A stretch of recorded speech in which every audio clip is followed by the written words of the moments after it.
ਅਸੀਂ ਤੇ ਮੰਗਣ ਵਾਲਿਆਂ ਨੂੰ आप देने ਆ। गुजरांवाला में मां के खत्म पर करोड़ों रुपए लगाने वाले क्या वाकई भिखारी थे? असल हकीकत क्या? बेटे ने सच बोल दिया। ਅਸੀਂ 6 ਭਾਈਆਂ ਦੇ 40 ਬੇਟੇ ਆ। ਇਹ ਮੇਰੇ ਬੱਚੇ ਭਤੀਜੇ ਜਿਤਨੇ ਫੁੱਲਾਂ ਦਾ ਕੰਮ ਕਰ ਰਹੇ। ਇਸਲਾਮਾਬਾਦ ਵੀ ਨੇ ਦੁਕਾਨਾਂ ਸਾਡੀਆਂ ਔਰ ਬੈਰੀਆ ਟਾਊਨ ਵੀ ਦੁਕਾਨਾਂ ਨੇ। ਸਭ ਤੋਂ ਪਹਿਲੇ ਲਤੀਫ ਸਾਹਿਬ ਇਹ ਦੱਸੋ ਕਿ ਤੁਸੀਂ ਐਡਾ ਵੱਡਾ ਪ੍ਰੋਗਰਾਮ ਕੀਤਾ, ਇਹ ਤੁਹਾਨੂੰ ਖਿਆਲ ਕਿਸ ਤਰ੍ਹਾਂ ਆਇਆ? ਇਸ ਲਈ ਖਿਆਲ ਆਇਆ ਜੀ ਸਾਨੂੰ ਕਿ ਅਲਹਮਦੁਲਿल्लाह मैं और मेरी वालदा ਗੱਟੇ ਹੱਜ ਕਰਨ ਗਏ ਸਾਂ।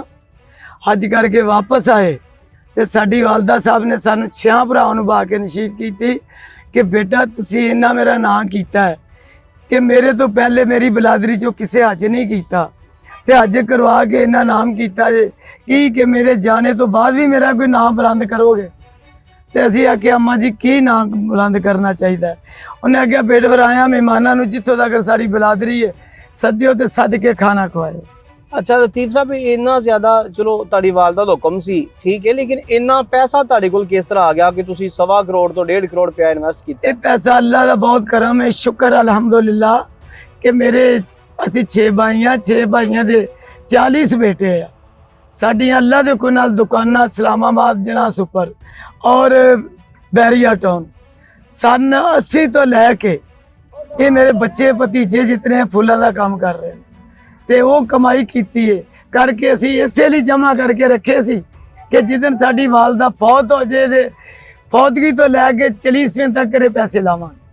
ਅੱਛਾ, ਫਿਰ ਸੋਸ਼ਲ ਮੀਡੀਆ ਤੇ ਇਹ ਗੱਲਾਂ ਗਰਦਸ਼ ਕਰ ਰਹੀਆਂ ਨੇ ਔਰ ਲੋਕਾਂ ਦਾ ਇਹ ਕਹਿਣਾ ਹੈ ਕਿ ਇਹ ਭੀਖ ਮੰਗਦੇ ਨੇ ਔਰ ਇਹਨਾਂ ਨੇ ਭੀਖ ਮੰਗ ਕੇ ਪੈਸੇ ਇਕੱਠੇ ਕੀਤੇ ਔਰ ਇਹ ਪ੍ਰੋਗਰਾਮ ਜਿਹੜਾ ਕਰਵਾਇਆ ਹੈ ਭਿਖਾਰੀਆਂ ਨੇ ਕਰਵਾਇਆ ਔਰ ਇਹ ਮੰਗਣ ਵਾਲਾ ਕਬੀਲਾ ਹੈ।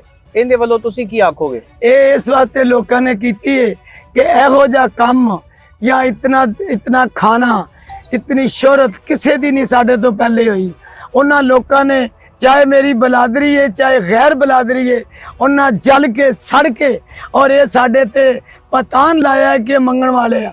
ਅਲਹਮਦੁਲਿल्लाह ਅਸੀਂ ਤੇ ਮੰਗਣ ਵਾਲਿਆਂ ਨੂੰ ਆਪ ਦੇਨੇ ਆ। ਸਾਡਾ ਕਾਰੋਬਾਰ ਹੈ, ਅੱਲਾ ਦੀ ਰਹਿਮਤ ਮੈਂ ਟੱਬਰ ਕਬੀਲੇ ਦਾ ਮਾਲਕ ਹਾਂ। मैं उस ते लानत पाउना है कि जेड़ा सानू इन्नी गल कहे कि मंगण वाले बेकारी ने साडे कोल अल्लाह दी रहमत नाल अल्लाह दा दिता बड़ा कुछ। अच्छा, तुसी लतीफ साहब अपनी बरादरी दे सरबराह भी हो, इंशाअल्लाह ਤੁਹਾਨੂੰ ਸਰਬਰਾਹ ਅਨਾਉਂਸ ਕੀਤਾ ਗਿਆ ਔਰ ਬੜੇ ਅੱਛੇ ਤਰੀਕੇ ਨਾਲ ਤੁਹਾਨੂੰ ਸਾਰਿਆਂ ਨੇ ਮੰਨਿਆ। ਸਾਡੀ ਕੌਮ ਕਬੀਲੇ ਬਰਾਦਰੀ ਦੇ ਕਿੰਨੇ ਲੋਕ ਸਨ ਜਿਨ੍ਹਾਂ ਨੂੰ ਤੁਸੀਂ ਪ੍ਰੋਗਰਾਮ 'ਚ ਦਾਵਤ ਦਿੱਤੀ ਸੀ? ਅਸੀਂ ਕਮ ਸੇ ਕਮ ਨਹੀਂ ਤੇ 10,000 ਲੋਕਾਂ ਨੂੰ ਦਾਵਤ ਦਿੱਤੀ ਸੀ ਕਿ ਪੂਰੇ ਪਾਕਿਸਤਾਨ ਦੀ ਬਲਾਦਰੀ ਕਿੰਗੜਾ ਜਿਤਨੀ ਵੀ ਹੈ क्योंकि ढोल वजाने की तो लोड़ ही नहीं, हर बंदे को मोबाइल होंदा। असी मोबाइलों से फोन कर करके जितों तक बलादरी है सारिਆਂ ਨੂੰ दावत दी।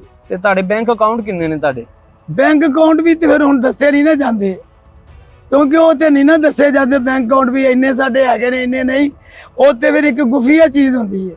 ਤੇ ਤੁਸੀਂ ਔਰ ਤੁਹਾਡੇ ਬੱਚੇ ਤੁਹਾਡੇ ਦੀਗਰ ਜਿਹੜੇ ਭਰਾ ਨੇ ਇਹ ਤੁਸੀਂ ਟੈਕਸ ਵੀ ਦਿੰਦੇ ਹੋ? ਇਹ ਟੈਕਸ ਵੀ ਪੇ ਕਰਨੇ ਆ, ਸਾਡੇ ਕੋਲ ਕਾਰਡ ਮੌਜੂਦ ਹੈ ਟੈਕਸ ਪੇ ਦੇ।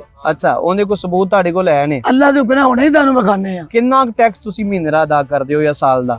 ਅਸੀਂ ਸਾਲ ਬਾਅਦ ਟੈਕਸ ਹੁੰਦਾ ਹੈ। ਕਿੰਨਾ ਟੈਕਸ ਦਿੰਦੇ ਹੋ ਸਾਲ ਦਾ? ਅਸੀਂ ਬਥੇਰਾ ਟੈਕਸ ਜਮਾ ਕਰਨੇ ਜਿੰਨਾ ਆਉਂਦਾ ਹਕੂਮਤ ਦੀ ਤਰਫੋਂ ਉਹਨਾਂ ਟੈਕਸ ਵੀ ਅਦਾ ਕਰਨੇ। ਅੱਛਾ, ਤੁਹਾਡੇ ਖਾਨਦਾਨ ਕਿੰਗਰਾ ਬਰਾਦਰੀ ਦੇ ਅੰਦਰ ਤਾਲੀਮ ਦਾ ਕੀ ਰੁਝਾਨ ਹੈ? ਤੁਸੀਂ ਆਪਣੇ ਬੱਚਿਆਂ ਨੂੰ ਸਕੂਲਾਂ 'ਚ ਔਰ ਤਾਲੀਮ ਕਿਸ ਲੈਵਲ ਦੀ ਦਿਵਾਉਂਦੇ ਹੋ? ਅੱਲਾ ਦਾ ਫਜ਼ਲ ਹੈ, ਮੇਰੇ ਬੇਟੀਆਂ ਬੇਟੇ ਜਿਤਨੇ ਵੀ ਹੈ ਨਾ ਸਕੂਲ ਪੜ੍ਹਦੇ ਨੇ और पढ़े हुए भी ने, कुरान हाफज भी ने, कुरान पढ़ते भी ने और मेरा एक बेटा छोटा सारिਆਂ ਤੋਂ ਉਹ माशाअल्लाह ਕਾਲਜ ਪੜ੍ਹਦਾ ਹੈ। ਜ਼ਬਰਦਸਤ। ਤੇ ਤੁਹਾਡੀ ਕਿੰਗਰਾ ਬਰਾਦਰੀ ਦੇ ਵਿੱਚ ਇਹ ਭੀਖ ਮੰਗਣ ਦਾ ਵੀ ਰਿਵਾਜ ਹੈ ਜਾਂ ਕੋਈ 10 20 30 ਸਾਲ ਪਹਿਲੇ ਐਸਾ ਹੈ ਸੀ? ਇਹ ਸਾਡੇ ਤੋਂ 100 ਸਾਲ ਵੀ ਪਹਿਲੇ ਕੋਨੀ ਸੀ। ਜਿੰਨੇ ਸਾਡੇ ਵੱਡ ਵਡੇਰੇ ਆ, ਮੇਰੀ 70 ਸਾਲ ਉਮਰ ਹੈ, ਜਿੰਨੇ ਸਾਡੇ ਵੱਡ ਵਡੇਰੇ ਮੇਰਾ ਬਾਪ ਜਿੰਨੇ ਦਾਦੇ ਚਾਚੇ ਸਭ ਘੋੜਿਆਂ ਬੱਕਰੀਆਂ ਦਾ ਵਪਾਰ ਕਰਦੇ ਸੀ। ਅੱਛਾ, ਘੋੜੀਆਂ ਬੱਕਰੀਆਂ ਦਾ ਵਪਾਰ ਕਰਦੇ ਸਨ। ਤੇ ਤੁਸੀਂ ਇਹ ਗੁਜਰਾਂਵਾਲਾ ਦੇ ਵਿੱਚ ਰਾਹ ਵਾਲੀ ਦੇ ਵਿੱਚ ਤੁਸੀਂ ਪ੍ਰਾਪਰਟੀ ਦਾ ਵੀ ਕੰਮ ਕਰਦੇ ਹੋ? ਪ੍ਰਾਪਰਟੀ ਦਾ ਕੰਮ ਗੁਜਰਾਂਵਾਲੇ ਨਹੀਂ ਕਰਦੇ। ਅੱਛਾ, ਤੇ ਸਾਡਾ ਕਾਰੋਬਾਰ ਜਿਤਨੇ में ਪਿੰਡ ਇਸਲਾਮਾਬਾਦ। ਕਿਸ ਚੀਜ਼ ਦਾ ਕਾਰੋਬਾਰ ਹੈ? ਫੁੱਲਾਂ ਦਾ ਕਾਰੋਬਾਰ ਹੈ, ਜਿਹੜੇ ਫੁੱਲ ਟੂਬਰੋਜ਼ ਗਲੈਡੀਓ ਐਜੀ ਤੇ ਬੁੱਕੇ ਗੁਲਦਸਤੇ ਬਾਸਕਟ ਨੇ ਸ਼ਾਦੀਆਂ 'ਚ ਲੋਕੀ ਤੋਹਫੇ ਤਵੈਲ ਦਿੰਦੇ ਨੇ, ਇਹ ਅਸੀਂ ਬੱਚੇ ਤਿਆਰ ਕਰਦੇ। स्टेज वगैरह लाने हम शहरी वगैरह बनाने ने सारे बच्चों के काम है। ਇਹ ਕਿੰਨੀਆਂ ਜਗ੍ਹਾ ਤੇ ਤੁਹਾਡਾ ਕੰਮ ਹੈ ਔਰ ਕਿੰਨੀਆਂ ਦੁਕਾਨਾਂ ਨੇ ਤੁਹਾਡੀਆਂ? साढ़े अल्लाह का फजल है 18 दुकाना ने ਤੇ ਇਸਲਾਮਾਬਾਦ ਵੀ ਨੇ ਦੁਕਾਨਾਂ ਸਾਡੀਆਂ ਔਰ ਬੈਰੀਗੇਟਾਊਨ ਵੀ ਦੁਕਾਨਾਂ ਨੇ, ਪਿੰਡੀ ਬੈਰੀਗੇਟਾਊਨ।